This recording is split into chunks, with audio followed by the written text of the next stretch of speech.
મારી એક સમયની સ્થિતિ એવી હતી કે હું મૃત્યુની બહુ નજીક હતો અને મને ડોક્ટર દ્વારા એવું કહેવામાં આવ્યું હતું કે તમે 2.5 વર્ષથી વધારે જીવશો, 2.5 મહિનાથી વધારે નહીં જીવો. તો મારામાં બ્લડ 2.5% ઓછું એવી એક બીમારીમાં હતો. બધા ખુલીને ક્યાંય વિડીયોમાં નથી કીધું, આજ પ્રથમ વખત કહું કે મેં મારા પોતાના પૂર્વ જન્મોની એક ઘણી બધી ઝલક જોઈ અને બધી ઝલકમાં હું ભગવા વસ્ત્રમાં. બીજો ફરક એ છે કે તમે ઉર્જાનો ઉદ્ધવ પતન કરી અને સંસારને આગળ ચલાવો અને નવા બાળકોને જન્મ આપો. અમે એ જ ઉર્જાને, એ જ વીર્યને ઉદ્ધવ ગમન કરીએ છીએ અને એનાથી આધ્યાત્મિક ઉર્જા મેળવીએ. સાધુ અને સંસારીમાં ફરક આટલો જ છે. મારી દ્રષ્ટિએ હું ફ્રી વિલમાં માનું છું. તમારા કર્મ માટે તમે જવાબદાર છો, ઈશ્વર જવાબદાર નથી. આજનો તમારો વિચાર છે, કાલનું તમારું ભવિષ્ય. તમે ભૂતકાળમાં જે કર્મ કર્યા છે એના આધારે તમારા મમ્મી પપ્પાના જેવા વિચાર હશે, એના ઘરે એવો જ જીવ જન્મ લેશે. દર્શક મિત્રોને તમારે ગૂગલમાં સર્ચ કરી લેવાની છૂટ. યુનિવર્સિટીનું નામ છે યુનિવર્સિટી ઓફ વર્જિનિયા, અમેરિકાની યુનિવર્સિટી, અને એના ઉપર 45 વર્ષ અધ્યયન કરે છે. કેટલા વર્ષ? 35 વર્ષથી વધારે એ લોકો અધ્યયન કરે છે અને સ્વીકારે છે કે ખરેખર પુનર્જન્મ હોય છે. એની સાથે એ પણ સ્વીકારે છે કે પુનર્જન્મમાં કર્મોની અસર આ વખતના શરીર ઉપર પણ પડે છે. એમાં એવા કેસ સ્ટડી છે, ઇંગ્લિશમાં બુક અવેલેબલ છે, હિન્દીમાં જે નથી આવી. એવા કેસ સ્ટડી છે કે ગયા જન્મમાં ઓલાને અહીંયા ગોળી વાગે તો આ વખતે અહીંયા કાળા લાખા સાથે જન્મ. સંન્યાસી, ધર્મ અને વેરા, આમ માણસને ઘણી બધી ઘણા પ્રશ્ન થતા હોય. હું બી ઘણા મિત્રો હશે ભણતા હોય ને ઘણી આધ્યાત્મિક બુકો વાંચતા હોય, લોકો કહેતા હોય સંન્યાસી બાવા કઈ રીતે બને, સાધુ કઈ બને ને શું થશે, આખી જિંદગી કેવી હશે. મેં ઘણા બધા ગિરનારનું મૂળભૂત માણસ છું એટલે મેં જોયેલું અને અમુક ઘણા બધા સાધુ સંતોને મળ્યા. પણ હું તમને એક સંત મળાવી, એક સાધુને મળાવી કે જે સાધુ પાસેથી આપણે એમની જિંદગીનો અનુભવ જાણવાનો પ્રયાસ કરીએ. એટલે શું ખરેખર છે જય ગિરનારી. બાપુ, આમ મારે તમને એક એ પ્રશ્ન કરવો છે કે માણસ આખી જિંદગી જીવતો હોય ને એવી તો કેવી આમ લબકારો, આમ જબકારો થઈ જાય કે હવે છોડી દેવું બધું. જો એક ઉદાહરણ આપું એટલે ખ્યાલ આવે. રાજા ભરતરી હતા, એને એમની રાણી ઉપર અત્યંત પ્રેમ હતો. એક ફળની વાર્તા, આપણે ચર્ચા નથી કરવી. તો એને એમ થઈ ગયું કે જેના હું મારી આખી પોતાની જિંદગી સમજતો હતો, બરોબર છે, એને જ મારા સાથે વિશ્વાસઘાત કર્યો. એટલે એવું વિચારે છે કે જગતમાં જેટલા સુખ છે ને એ બધા ક્ષણિક છે. એટલે રાજા ભરતરી એવા સુખની અંદર નીકળે છે શોધમાં કે જે ખરેખર શાશ્વત હોય. તો જિંદગીમાં આવા ઘણા બધા આઘાતો લાગે છે. આપણા ગુજરાતના એક પ્રસિદ્ધ મહાત્મા છે, ઇન્ટરનેશનલ મહાત્મા છે, એમનું નામ છે સ્વામી સચ્ચિદાનંદ દંતાલીવાળા. ગુજરાતમાં સૌથી રાષ્ટ્રવાદી સંત કહી શકાય, ભારતમાં પણ શ્રેષ્ઠ સંતોમાં એમનું નામ છે. એમને પણ એક વખત ઇન્ટરવ્યુમાં પૂછવા, મેં સાંભળ્યું હતું, એમને બી પૂછવામાં આવ્યું કે તમારે સાધુ બનવા પાછળ કારણ? તો કે હું છે ને ભગવાન રામને આદર્શ માનતો અને એક સ્ત્રીને પ્રેમ કરતો અને મારું નક્કી હતું એક પત્નીત્વ, એના સાથે મારા લગ્ન શક્ય નતા. એટલે હું મોક્ષ માટે નીકળ્યો હતો અને મોક્ષ માટે નીકળ્યો અને મને રાષ્ટ્રવાદ મળી. મતલબ એક નાનકડી ઘટના એ બીજા વ્યક્તિ માટે સામાન્ય હોઈ શકે, બરોબર છે, પણ એના માટે વિશિષ્ટ હોય. કેમ કે કોઈ પણ એક પર્ટિક્યુલર વ્યક્તિને જે વ્યક્તિ પોતાનું જીવન સમજતો હોય એના માટે જીવન સમર્પિત કરી દીધું હોય ને ત્યાં પણ એને જો આઘાત મળે ને એટલે માણસના સંસાર ઉપરથી નફરત પેદા થઈ જાય કે માણસો બધા આવા જ હોય છે. અને સંસારમાંથી જે વિમુક્ત થાય, બરોબર છે, એ વ્યક્તિ ઈશ્વર તરફ પ્રયાણ કરે છે. એટલે વૈરાગ્યના ઘણા બધા કારણ હોય. પારિવારિક કારણ પણ. એક મારા જાણીતા મહાત્મા હતા, એને ભાભીએ કીધું કે તારે તો કમાવું નથી, મફતનું ખાવું છે, ને વૈરાગ્ય લાગી. એ પણ એક મહાન સંત બન્યા, હયાત નથી એટલે તપસ્વી સંત બન્યા. તો આવી નાની નાની ઘટનાઓ લોકો માટે નાની હોઈ શકે, દરેક માટે, બરાબર છે, પણ કોઈ એવા માનવ હોય કે એના માટે ઘટના વિશિષ્ટ પણ હોઈ શકે. તો આવી પરિસ્થિતિમાં ઘણું બધું વૈરાગ્ય પેદા થાય છે. બીજું કે અમુક લોકોને ગયા જન્મના કર્મ એવા હોય કે ગયા જન્મમાં સંન્યાસી હોય અને જ્યાંથી એનું કર્મ અટક્યું હોય તો આ જન્મમાં એ પાછા સંન્યાસમાં આવે એટલે માં પ્રકૃતિ, માં ભગવતી એવી ઘટના એનામાં પેદા કરે કે જે અધૂરું રહેલું સંન્યાસ જીવન છે, જે તપસ્યા છે, ફરીથી પૂર્ણ થાય. જેને કહીએ કે માયા રચે માં છે ને, માયા રચે. એ માયા રચે એટલે વ્યક્તિ પાછો ધીમે ધીમે જાય. આ દુનિયામાં 7 અબજ લોકો છે, કાલ વધશે બી ખરા, ઘટશે બી ખરા. આ જ નહીં તો 1000 જન્મે પણ એક વખતે આધ્યાત્મના રસ્તે જશે સ્વરિટી છે. કેમ કે જીવને ઉદ્ધવ ગમન કરવું ને એની પ્રકૃતિ છે. બીજું હું આજે હું ઘરેથી નીકળ્યો તો મારી વાઈફને મેં કીધું એ ટીચર છે, એટલે એ ઓળખતી હોય, તમને બી જાણતા હોય બધું. એ કે મને કે તમે બાપુ હસગીરી બાપુને એક પ્રશ્ન પૂછજો. પોતે ટીચર એટલે કે એ પીટીસી કરેલું, ડબલ ગ્રેજ્યુએશન કરેલું, બરોબર, શિક્ષક હતા. તો શિક્ષક બેટર છે કે સંન્યાસી બેટર છે? શિક્ષક તો બનીને સેવા કરી જ શકે હતી કે, તો બાપુ એ ત્યાં આખું રાષ્ટ્રનું ઘડતર પણ ત્યાં થઈ ન શકે. તો આ સંન્યાસી નો માર્ગ કેમ પસંદ કર્યો? મારે એવું તો પેલા હું નાના બાળકો ભણાવતો, અચ્છા, અત્યારે મોટા બાળકો ભણાવું છું. શિક્ષક તો હું આજે છું, બરાબર, પણ પેલું જે ભણતર ભણાવતો ને એમાં જીવનનો ઉદ્ધાર નતો. હવે જે ભણતર ભણાવું છું એમાં મારી અપેક્ષા નથી કે કોઈના જીવનનો ઉદ્ધાર થાય, પણ અમે સમાજનું ખાઈએ છીએ એટલે સમાજને સત્ય પીરસવું અમારી ધાર્મિક કર્તવ્ય છે. બીજી વસ્તુ કે મારી એક સમયની સ્થિતિ એવી હતી કે હું મૃત્યુની બહુ નજીક હતો, અને મને ડોક્ટર દ્વારા એવું કહેવામાં આવ્યું હતું કે તમે 2.5 વર્ષથી વધારે જીવશો, 2.5 મહિનાથી વધારે નહીં જીવો, કે મારામાં બ્લડ 2% ઓછું હતું, એવી એક બીમારીમાં હતો. તો મને એવું જીવનમાં થયું કે સર ખરેખર મેં મારા 25 વર્ષ મારી ઉંમર હતી, તો 25 વર્ષના જીવનમાં મેં એવું શું ખરાબ કર્યું છે? હું થોડોક નાસ્તિક ટાઈપનો વ્યક્તિ હતો, પણ આસ્તિકતા એ મારી શોધ હતી નાનપણથી. અચ્છા, સમાજની દ્રષ્ટિમાં હું નાસ્તિક જેવો હતો, પણ આસ્તિકતા એ મારી શોધ હતી. કેમ કે સમાજમાં જે હું ધર્મને જોતો ને હું માનતો કે સત્ય શું છે મને નથી ખબર, પણ આ જે ચાલે છે સત્ય નથી એની મને પાકી ખબર હતી. સત્ય શું છે મારા બાળક માનસ મનને નથી ખબર, પણ અસત્ય આ અસત્ય છે એ મને ચોક્કસ ખબર હતી. તો એ મરવાની સ્થિતિની અંદર મેં એક અનુભવ કર્યો કે ધીમે ધીમે મારામાં મૃત્યુનો ડર જતો રહ્યો. અને આ ઘટના પણ હું એવું કહી શકું કે મા ભગવતીની કૃપા, જેનાથી કહેવાય ને કે જીવન માટે વિરક્ત થાય. અને ગયા જન્મોમાં પણ અમે સાધુ રહીશું, બરોબર છે, એટલે જે કર્મ ગયા જન્મમાં અટકી ગયું હતું એ કર્મ પાછું આ જન્મમાં હાવી થાય છે, એટલે જીવનમાં એક નવો વળાંક આવે છે અને વ્યક્તિ આધ્યાત્મિક તરફ પડે છે. ઘણા બધા લોકો પણ આ રીતે વળે છે અને હું પણ આ રીતે જ આધ્યાત્મ તરફ વળતા વળતા આજે સમય થતા એ વિચાર આવ્યા પછીના આજે લગભગ 10 વર્ષનો સમય વીતી ગયો. અને હા, આજે પણ પહેલા એવું હતું નાના નાના ભૌતિક સુખોની અપેક્ષા હતી, આજે અપેક્ષા વગરનું જીવન જીવીએ છીએ. બાકી શિક્ષક તો પહેલા હતા અને આજે પણ છીએ, એનો અમને સહજ સ્વીકાર છે. પણ આમ તમને એવી આમ જીવનની બીજી કોઈ એવી આમ કોઈ આમ ઘટમાળ લાગે કે આ બધું નિરર્થક છે? મને નાનપણથી એક વસ્તુ લાગતું કે ચલો ક્લાસમાં મારો બીજો નંબર આવતો, દિવસ પહેલો 1 થી 3 માં આવતો, તો પરીક્ષા વખતે ટેન્શન હોય કે નંબર આવે કે ના આવે વિદ્યાર્થી જીવનમાં. પછી પરીક્ષા આપી એટલે ટેન્શન પેપર કેવા આવશે, પેપર આવી ગયા પછી લખ્યા પછી એમ થશે પેપર તો સારું ગયું છે પણ હવે પહેલો નંબર આવશે કે નહીં આવે. હવે પહેલો નંબર આવે, ઇનામ આપે ને તાળીઓ પાડે ને એ આનંદ વિથિન 1 કલાકમાં વિખાઈ જતો. તો હું મારા બાળક મને વિચારતો કે જીવનમાં આ સુખ પરમેનન્ટ જોવું તો નથી જ, મતલબ જીવન આવું જીવન ન હોવું જોઈએ. આવું જીવન તો કૂતરાનું હોય, કૂતરો ને કૂતરી હોય, નવું ગલુડિયું આવે રમાડે આનંદ કરે પછી છૂટા પડી જાય. તો કીધું જો માનવ અને કૂતરા વચ્ચે તો કઈ ફરક જ ન હોય તો આનો કોઈ મતલબ નથી. મેં ક્યાંક એવું સાંભળ્યું છે કે માનવ તો વિશિષ્ટ છે, તો કીધું અત્યારે જે આ બધા જીવે છે એ જીવન મારું હોઈ શકે નહીં. એટલે હું એવા મોકાની શોધમાં હતો, એવી સમજણની શોધમાં હતો કે આમાંથી જીવનમાં પરિવર્તન આવે. અને ક્રાંતિકારી સ્વભાવ સહજ પહેલેથી મારા પરિવારમાંથી મને મળેલો હતો, રાષ્ટ્રવાદી અને ક્રાંતિકારી સ્વભાવ. પછી આ જીવનમાંથી પરિવર્તન આવ્યું. તમે એવું એક જગ્યાએ એવું કીધું હું વિદેશમાં બી રહેલા છું. હા, 2-2.5 વર્ષ હું વિદેશમાં રહ્યો. આ વૈરાગ્યની મારી સ્થિતિ વિદેશમાં જ હતી. તો એવા ભૌતિકવાદમાં ક્યાં વૈરાગ્ય લાગી ગયું હતું? મેં કીધું ને તો હું મૃત્યુની ખૂબ નજીક હતો. તો મારા પ્રશ્નોના જવાબ મારે ઈશ્વર જોડે જાણવા હતા કે મારી 25 વર્ષની અંદર ઉંમરમાં મેં એવા શું કર્મો કર્યા કે આજે હું મરવાની કગાર ઉપર છું. શું આ મારા આ જન્મોના કર્મો છે? કર્મો છે તો કયા કર્મો છે? બરોબર છે. અને આ કર્મોની આ સજા ક્યાં લખી છે? કે શું મારા ગયા વખતના કર્મો છે, ગયા જન્મના કર્મો, એના આગલા જન્મોના કર્મો છે? આ બધા પ્રશ્નોની અંદર હું મારા મનને એક અતિન્દ્ર અવસ્થામાં લઈ ગયો, અજાણતા. અતિન્દ્ર શું કહેવાય મને ખ્યાલ નતો 25 વર્ષની ઉંમરમાં, પણ એક અતિન્દ્ર અવસ્થામાં લઈ ગયો. અને એવું કહી શકાય કે એમાં કુંડલીની મારી જાગૃત થઈ જાય છે ગયા જન્મના કર્મને લીધે.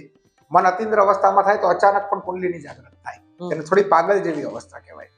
તો એ અવસ્થાની અંદર મેં મારા બધા કુંડલીના ક્યાંય વિડીયોમાં નથી કીધું, આજ પ્રથમ વખત કહું કે મેં મારા પોતાના પૂર્વ જન્મોની એક ઘણી બધી ઝલક જોઈ અચ્છા અને બધી ઝલકમાં હું ભગવા વસ્ત્રમાં હતો. અચ્છા મને સમજાતું નતું કે સન્યાસ હોય ને આટલી બધા સંપ્રદાય હોય, એ કાંઈ સમજણ 25 વર્ષમાં હતી જ નહીં. અચ્છા પણ એવું નથી કે ગયા જન્મનું આખું જીવન દેખાણું હોય, મિત્રો કહેવા, એ બધું નહીં. પણ એ ફ્લેશબેક કે હું આશરે 500 વર્ષ જૂના સમયમાં છું, 1000 વર્ષ જૂના સમયમાં છું, 2000 વર્ષ જૂના સમયમાં છું. તો આ બધાની અંદર હું મારું પ્રતિબિંબ ફક્ત ને ફક્ત આ કર્મમાં જોતો અને મને એવું લાગતું કે મને કોઈ દિવ્ય શક્તિ મળી, પણ હકીકતમાં કોઈ દિવ્ય શક્તિ નહીં. મારા ગયા જન્મના તપસ્યાના બળ ઉપર આ વખતે મારી કુંડલીની જાગૃત હતી અને એના લીધે ઘણા બધા સત્યોનો મેં સાક્ષાત્કાર કર્યો અને એ સત્યોનો સ્વીકાર કરી એક સાચા ગુરુની તલાશમાં હું નીકળ્યો અને મારું જીવન પરિવર્તન, અસલી જીવન મારું પરિવર્તન મારા ગુરુના આશીર્વાદથી. પ્રારબ્ધ હોય માણસનો આવી સ્થિતિમાં? હોય, પ્રારબ્ધ હોય છે. એમ? હા. મને એમ કહો, અમારું બધાનું ભૌતિકતા તો કાંઈ નહીં. સિદ્ધાર્થ ગૌતમની ભૌતિકતા કેટલી? જે વ્યક્તિને એની જુવાની સુધી દુઃખી વ્યક્તિ નતો જોયો, મૃત્યુ પામેલ વ્યક્તિ પણ નતો જોયો, બીમાર વ્યક્તિ પણ નતો જોયો, બરોબર છે? એ વ્યક્તિ પોતાનું આવડો નાનો બાળક અને પોતાની સૌથી વિશ્વની સૌથી સુંદર કન્યા એટલે યશોદરાની પત્ની હતી, એના મૂકીને નીકળી જાય છે તો હું પણ મરીશ. કેટલા મોહિત હતા પોતાના માટે, સૌથી મોહિત વ્યક્તિ હતા. હું પણ મરીશ, હું પણ બીમાર થઈશ, હું પણ ઘરડો થઈશ. તો સત્ય શું છે જે શાશ્વત ટકી રહે, એની શોધમાં ગૌતમ નીકળે. આનાથી મોટો કોઈનો ત્યાગ તો નતો ને ગૌતમ, સિદ્ધાર્થ ગૌતમ થી તો વધારે. તો એના ગયા વખતમાં એક જન્મની અંદર કોઈ બુદ્ધ બનતું નથી, પણ હજારો જન્મોના સંક્ષિપ્ત કર્મો જયારે ભેગા થાય અને પ્રારબ્ધની અંદર બરોબર છે એ જાગૃત થાય એટલે સિદ્ધાર્થ ગૌતમ, ગૌતમ બુદ્ધ જેવા આપણા મહાન ઋષિ મળે છે. તમને શું લાગે, આમ તમે તો પેલા આખો પાસ્ટ છે, સંસારી સંન્યાસી છો, અત્યારે સમાજ જીવનમાં જીવો છો, તમને એમ લાગે કે બધું લેખે લાગી ગયો? હા, હું મારી જાતને બહુ સુખી માનું છું. એમ? એકદમ પરફેક્ટ સુખી. તો તમે આ બધું કરવાના, આ કરોડપતિ લોકો કમાવાના, અંબાણી સાહેબ કમાવાના, છેલ્લે બધા મૃત્યુ પામવાના, હું મૃત્યુ પામવાનો. તો હું કોઈ કમાવાનો વિરોધી નથી, પણ એ બધાને એમાં આનંદ આવે, અમને આમાં આનંદ આવે. આ વ્યક્તિગત ચોઈસ છે. મારી ચોઈસ તમારા ઉપર ના થોપી શકું, એ મારો અધિકાર નથી. એક માનવ તરીકે, સાધુ તરીકે ને માનવ તરીકે, કે મારી ઈચ્છાઓ કે મારી જે ઈચ્છા છે, મારા જોડે જે સત્ય છે તમારા ઉપર ના થોપી શકું અને તમે તમારું સત્ય મારા ઉપર ના થોપી શકો. જો આવી થોપવાની પ્રક્રિયા જે સંપ્રદાયોમાં ચાલે છે, એ થોપવાની જો વાત હોય ને તો એ થોપવું પણ મારી દ્રષ્ટિએ માનસિક બળાત્કાર ને માનસિક ત્રાસ છે. તો મારી આ ચોઈસ છે ને હું આમાં સુખી છું. અંબાણી સાહેબ ની ઈ ચોઈસ છે, એમાં સુખી છે. સાગરભાઈ ની ઈ ચોઈસ છે, એમાં સુખી છે. તમારી ચોઈસ આ છે, તમારે સુખી. પણ એમ નહીં બાપુ, હું જે સન્યાસો જેવું ત્યાં મારે બંધન છે, સ્ટ્રક્ચર છે, પત્ની છે, પરિવાર છે, તો આમાં એમાંય બધું એવું જ છે ને? અમારે કાકા છે, કાકા ગુરુ છે, બરોબર છે, ભત્રીજા હોય, ભત્રીજા ચેલા છે, અમારે વ્યવહાર હોય, કોકના લગ્નમાં જવાનું હોય, કોકના મરણમાં જવાનું હોય છે. બસ તમારામાં મારામાં ફરક એટલો છે કે તમારી ટ્રેન છૂટી જાય તમે દુઃખી થાવ, અમે કાંઈ વાંધો નહીં, બીજી આવશે. બીજો ફરક એ છે કે તમે ઉર્જાનો ઉદ્વ પતન કરી અને સંસારને આગળ ચલાવો અને નવા બાળકોને જન્મ આપો. અમે એ જ ઉર્જાને, એ જ વીર્યને ઉદ્વગમન કરીએ છીએ અને એનાથી આધ્યાત્મિક ઉર્જા મેળવીએ. સાધુ અને સંસારીમાં ફરક આટલો જ છે. ઉદ્વ પતન ઉર્જાનું અને ઉદ્વગમન, અને બંને મારી દ્રષ્ટિએ રાઈટ છે. બંને ન હોય, બધા સાધુ બને તો સંસારી કોણ થાય અને બધા સંસારી બને તો સાધુ કોણ થાય? એટલે એક બેલેન્સ છે જે હજારો વર્ષોથી ચાલે છે. આમાં કંઈક તો દમ હશે કે હજારો લાખો વર્ષથી આ પરંપરા ચાલે છે. અને સંસારીનામાં એવો દમ તો છે ને કે હજારો લાખો વર્ષથી એ પણ ચાલે છે. તો બંને એની દ્રષ્ટિએ રાઈટ છે ને બંને માર્ગ મારી દ્રષ્ટિએ શ્રેષ્ઠ છે. પછી તો પછી ઘણી વખત કેમ સંસારમાં એક એવું થાય, એક આવી એક છે કેટલા વર્ષો સાધુ બન્યા, રહ્યા, એમાં રહ્યા, પછી કે ભાઈ યાર બહુ જમાવટ નહીં આવી, બેક ટુ કેમ થઈ ગયા? બેક ટુ એટલે થયા કે એના વૈરાગ્યની સ્થિતિ ના હોય, એને એમ લાગતું એક સાધુ બનો જાહો જલાલી હોય. આવ્યા પછી વાસ્તવિક ચિત્ર બદલાઈ ગયું હોય.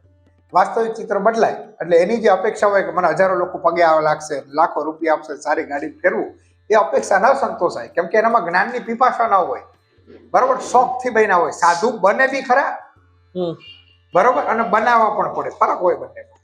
તો આ જે બનાવ્યા હોય ને બળજબરી, એ પાછા વ્યા જાય. અને જે અંદરથી સાધુત્વ પાયમાં હોય ને પાછું જવાની જરૂર નથી. એ જન્મો જન્મ આ જ રહેશે.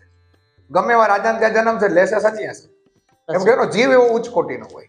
તો એ જન્મથી માણસ જન્મે તો એના પૂર્વ જન્મ કર્મથી જ બધું નકેલું જ હોય. 100% નક્કી હોય. મતલબ જીવન એટલે એક અત્યારે કોન્સેપ્ટ ચાલે છે ફ્રી વિલ. શું તમે તમારી મરજીથી જીવો છો, અથવા તો કોઈ એવું તો નથી ને કે ભગવાન એક સરસ મજાનું નાટક ભજવતા હોય ને તમે એમાં રોલ પાત્ર છો, તો તમારી ફ્રી વિલ નથી. બરાબર છે, પણ હું મારી દ્રષ્ટિએ હું ફ્રી વિલમાં માનું છું. તમારા કર્મ માટે તમે જવાબદાર છો, ઈશ્વર જવાબદાર નથી. આજનો તમારો વિચાર છે, કાલનું તમારું ભવિષ્ય છે. તમે ભૂતકાળમાં જે કર્મ કર્યા છે એના આધારે તમારા મમ્મી પપ્પાના જેવા વિચાર હશે, એના ઘરે એવો જ જીવ જન્મ લેશે, અને એ જીવના ગયા જે કર્મો હોય, જેવું બાળક મારા ગર્ભમાંથી બહાર આવે એટલે મન તરત એક્ટિવ થાય, મન જેવું એક્ટિવ થાય એટલે પાછળ રહેલો જે જીવ છે એના વિચારોની અસર એના મન ઉપર પડે છે અને એનું જીવન શરૂ થાય છે. પણ જો એ ક્યાંક બ્રેક મારી દે, ગયા જન્મના કર્મ, હું તો કહું ભલે રાક્ષસ કોટી ના હોય, પણ એટલેથી બ્રેક મારીને જો પરિવર્તન કરે તો એ પણ રાક્ષસ દેવતા થઈ શકે એક જન્મમાં પણ. બરોબર છે, પણ ત્યાં બ્રેક મારવું પડે. લેટેસ્ટ તમને અત્યારે લોકો નવી પેઢીમાં ઘણા પુનર્જન્મમાં માનતા પણ નથી કોન્સેપ્ટ. બરાબર છે. બીજું કે ઇસ્લામની વાત કરો, યહૂદીઓની વાત કરો કે ઈસાઈઓની વાત કરો, આ લોકો પુનર્જન્મમાં નથી, રીઇન્કાર્નેશનમાં માને છે. એક શરીરમાં ફરીથી, મતલબ ઈસા મરી ગયા, ઈસા પાછા જન્મ, એને રીઇન્કાર્નેશન કહેવાય, રીબર્થ ન કહેવાય. તો એક યુનિવર્સિટી છે જેમાં નાસ્તિક લોકોએ રિસર્ચ કર્યું છે, નામ આપું તમને, દર્શક મિત્રોને તમારે ગૂગલમાં સર્ચ કરી લેવાની છૂટ. યુનિવર્સિટીનું નામ છે યુનિવર્સિટી ઓફ વર્જિનિયા, અમેરિકાની યુનિવર્સિટી છે. એનો એક છે બુક પણ છે, 2500 કેસ સ્ટડી. એને 2500 કેસ એવા સચોટ લીધા છે પુનર્જન્મના. ઓલો એમ વ્યક્તિ કે મારો પુનર્જન્મ અહીંયા પૂછે, ઘર કેવું હતું, મા બાપ કેવા હતા, એનું નામ કેવું હતું, આજુબાજુમાં વર્તો ઘર કેવા હતા, બધું જ પૂછે. એવા ચોક્કસ કેસ લે છે અને એના ઉપર 45 વર્ષ અધ્યયન કરે છે. કેટલા વર્ષ? 35 વર્ષથી વધારે એ લોકો અધ્યયન કરે છે અને સ્વીકારે છે કે ખરેખર પુનર્જન્મ હોય છે. એની સાથે એ પણ સ્વીકારે છે કે પુનર્જન્મમાં ના કર્મોની અસર આ વખતના શરીર ઉપર પણ પડે છે. એમાં એવા કેસ સ્ટડી છે, ઇંગ્લિશમાં બુક અવેલેબલ છે, હિન્દીમાં જે નથી આવી. એવા કેસ સ્ટડી છે કે ગયા જન્મમાં ઓલાને અહીંયા ગોળી વાગે તો આ વખતે અહીંયા કાળા લાખા સાથે જન્મે છે. એટલે એ લોકો પુનર્જન્મમાં પણ, પાછા કોઈ હિન્દુવાદી નતા ત્યાં, બધા નાસ્તિક લોકો હતા અને ઈસાઈ લોકો હતા જે પુનર્જન્મમાં નથી માનતા. એવા સાયન્ટિસ્ટો, એવા સાયકોલોજીકલ લોકો હતા, એ પુનર્જન્મમાં પણ માને છે અને પુનર્જન્મના કર્મની અસર મન ઉપર નહીં પણ શરીર ઉપર પણ આવે છે. મતલબ ગઈ વખતે કોકને માર્યું હોય, ખોળખાપણ આવી હોય, તો આ વખતે આ ખોળખાપણ સાથે જન્મે છે. આવા પણ 15 થી 20 કેસ છે. તે આ બધા કેસની સ્ટડી પછી કહે છે કે પુનર્જન્મ પણ હોય છે અને પુનર્જન્મના કર્મની અસર આ જન્મમાં થાય છે. આ સાયન્ટિફિક રિસર્ચ છે, લેટેસ્ટ વાત કરું. અચ્છા, મારે થોડુંક આમ તમારા જિંદગીની વાત કરું. તમે એક સંન્યાસી બન્યા પછી તમને જિંદગીમાં એમ થયું કે બેટર છે, આ સમાજ જીવનમાં આ વસ્તુ બેટર છે?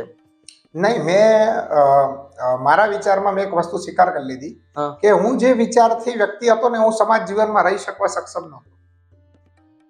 કેમ કે લોકોને શું છે, વિચારો એના પ્રદેશ પૂરતા, એની જાતિ પૂરતા બધા આવે. ચાલો આપણે પહેલાથી વિચાર વર્લ્ડ લેવલના જ આવતા કે ખરેખર આ બ્રહ્માંડ કોને બનાવ્યું છે, આ બ્રહ્માંડ હશે તેની બહાર શું હશે, આ બધા પહેલેથી વિચાર હતા. અને આધ્યાત્મિક વિચાર કહેવાય એવી મને ખબર નહોતી. અચ્છા, બરાબર છે. પણ આ ધીમે ધીમે આ પ્રશ્નો વધતા ગયા અને જીવનના પડાવ પછી મેં નક્કી કર્યું. મારો પહેલો પ્રશ્ન હતો, ખરેખર ઈશ્વર છે કે આ દુનિયા ઓટોમેટિકલી બિગ બેંગ થિયોરીના જેમ ચાલે છે? જો ઈશ્વર છે તો પ્રાપ્ત સાકાર છે કે નિરાકાર? આ મારો બીજો પ્રશ્ન હતો. જો સાકાર છે તો એ તો નાશવંત હોય, નાશવંત હોય તેને ઈશ્વર કઈ રીતે કહી શકે? જો નિરાકાર છે તો આપણા ઉપર અસર કઈ રીતે કરે છે? બરાબર છે. પુનર્જન્મ ઉપર મને કોઈ સંદેશ નહોતો કેમ કે મારો જાત અનુભવ હતો. બીજું મેં વિચાર્યું હતું કે ખરેખર આ દેવતાઓ છે કે નથી? બરાબર છે. મર્યા પછી શું થશે? આ બ્રહ્માંડની બહાર શું છે? આ જીવનમાં સત્ય એક છે કે અનેક છે? બરાબર, જેમ કે કહીએ કે આ જીવનમાં સત્ય એક છે, બ્રહ્મ અને સત્ય બધું બ્રહ્મ જ છે. મતલબ એવું પણ કહી શકાય કે શું આ જીવનમાં સત્તા એક છે કે બે છે? કે ભૌતિક સત્તા પણ છે અને એની ઉપર આધ્યાત્મિક સત્તા પણ છે, અભૌતિક સત્તા પણ છે. શું બે મિક્સ છે, બે અલગ છે કે એક છે? બરાબર, રિયાલિટી વર્લ્ડ છે શું? આ જગત છે શું અને હું શું છું? એમાં વિવેકાનંદનું એક વાક્ય મને ખાસ યાદ હતું. રામકૃષ્ણ પરમહંસ જોડે જાય છે, આ ઘટના મેં વાંચી હતી ત્યારે 2016માં. એટલે પૂછે છે રામકૃષ્ણ પરમહંસ, તુમ કોણ હો? વિવેકાનંદ જવાબ આપે તો વહી તો જાનને આયા હો. તો મારી પોતાની ખોજ હતી ને મારી તીવ્રતા હતી આત્મ સાક્ષાત્કાર કરવો. આનાથી વિશેષ મારી કોઈ તીવ્રતા હતી. એના માટે અને મારું એક મન મક્કમ હતું કે મને મારા પ્રશ્નોના વગર પૂછે જે વ્યક્તિ જવાબ આપે હું એને ગુરુ કરીશ. ત્યારે મને 2019માં એક એવા મહાત્મા મળે છે જે મારા ગુરુ મહારાજ થયા, જેને મને ચા બનાવવાનું કીધું. ચા પીને આવ્યા ને મને કીધું કે તારા 12 પ્રશ્નો, મારા 12 પ્રશ્નો હતા. મને કે 12 પ્રશ્નોના જવાબ મળી ગયા કે લોકોની જેમ પત્ર ઠોકવાનું ચાલુ છે દેશી ભાષામાં બોલતા. એટલે હું એને શાશ્વત નમી ગયો, આજથી તમે મારા ગુરુ. અને મારી જે કઈ ઈચ્છાઓ હતી ભૌતિકતાની નહીં, અભૌતિકની, આધ્યાત્મિક, એ મારા ગુરુના આશીર્વાદથી મને પૂરી થઈ. એટલે કહેવાય ને કે મારો આ જન્મારો મારા માટે સાર્થક થયો.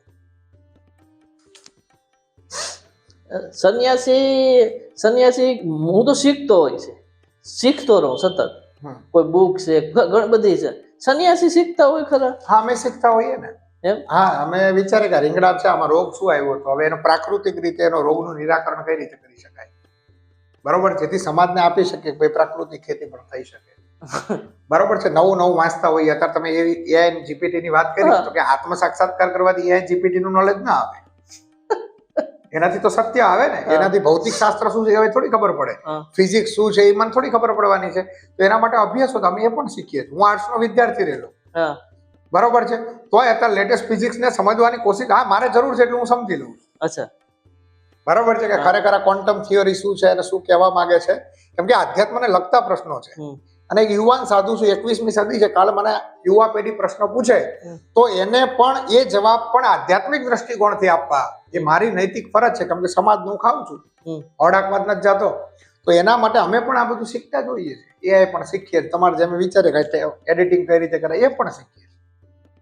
એટલે અત્યારે જે વર્લ્ડમાં ચાલી રહ્યું છે, નવી ટેકનોલોજી આવે, નવી વિચારધારા આવે, કોઈ નવી ફિલોસોફી આવે, તો અમે એનો પણ અધ્યયન કરી એને પણ સમજવાની કોશિશ. સાદું પિક્ચર જોઈએ, તમે પિક્ચર જોવો છો? હા, જોઉં છું પિક્ચર. હા, એમાં શું વાંધો. પણ મારી એક પર્ટિક્યુલર ચોઈસ છે કે સાયકોલોજી ઉપર, મન ઉપર હોય. હું દર્શક મિત્રોને કહું, એક વખત લુસી પિક્ચર જોતો હતો. લુસી કરીને હોલીવુડનું મૂવી છે જે મનની શક્તિઓ ઉપર છે. એવું પિક્ચર હોય તો જોઉં છું.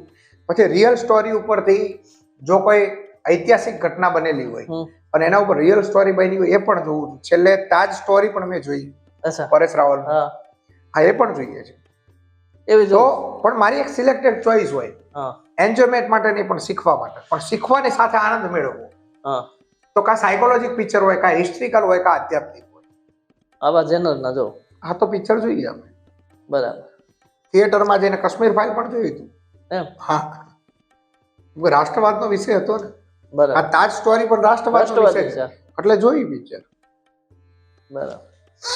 પછી સમાજ જીવનમાં લોકો તો ઘણી વખત કે ભાઈ કામ ન કરવું હોય તો સાધુ થઈ જાય, બરાબર, નાસીપાસની વિચારધારાઓ એવા લોકોને ઠોકી દે. પણ એ વસ્તુ ખોટી પ્રચલિત જ છે. ખોટી પ્રચલિત છે. હું તમને સમજાવું. 4 વાગે માણસ જાગે, સાધુ મોટા ભાગે 4 થી 5 જાગે.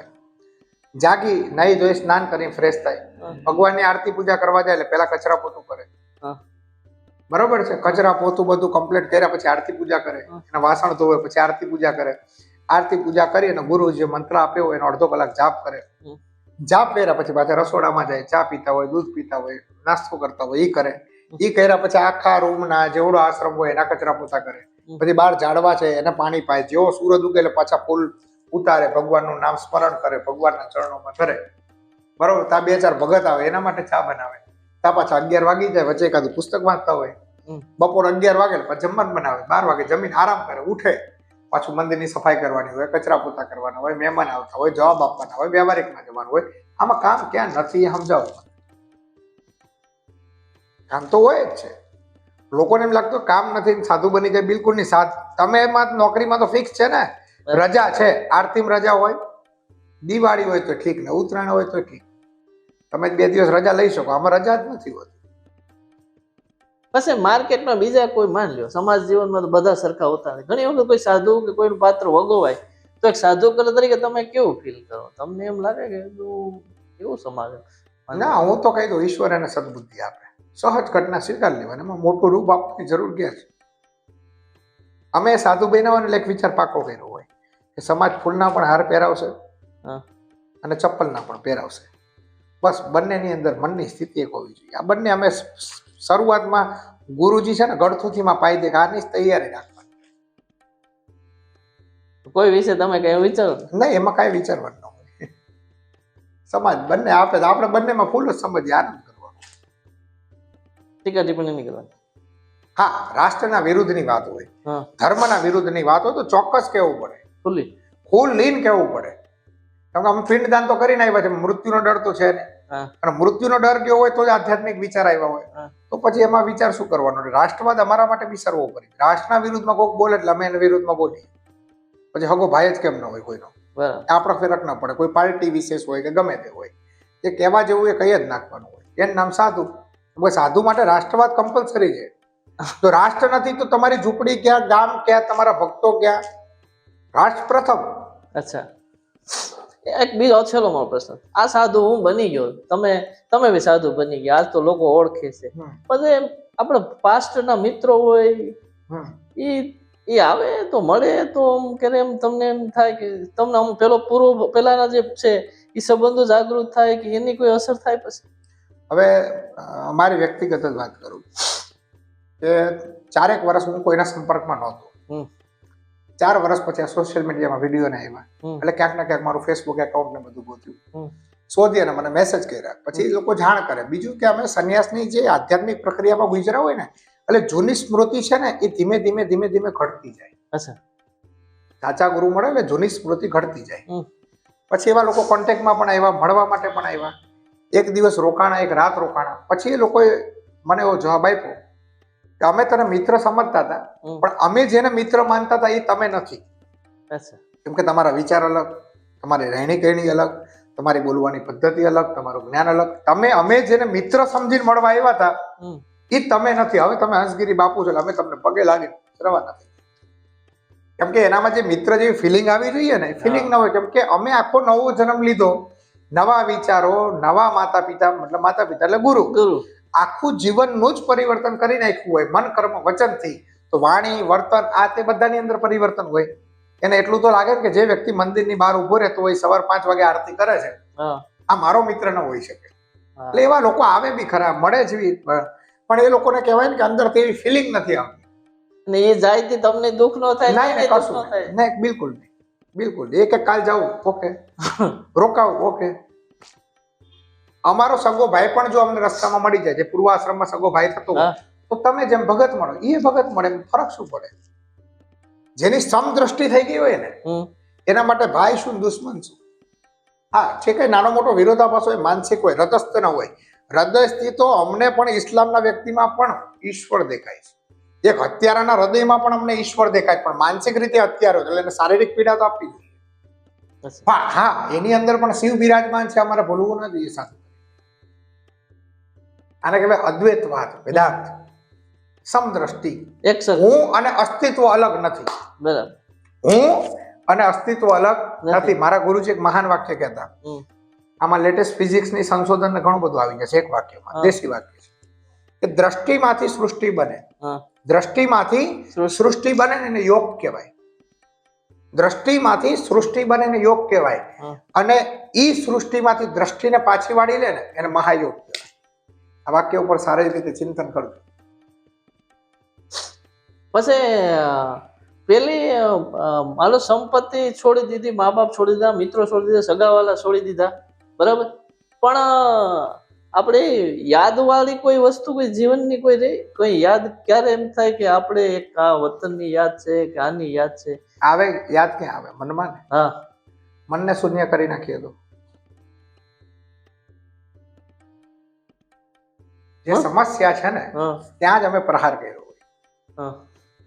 ઈચ્છા થાય એટલે મન એક્ટિવ થાય, ઈચ્છા ન થાય તો મન એક્ટિવ ના થાય. અચ્છા, તો મન જ મારી નાખવાનું.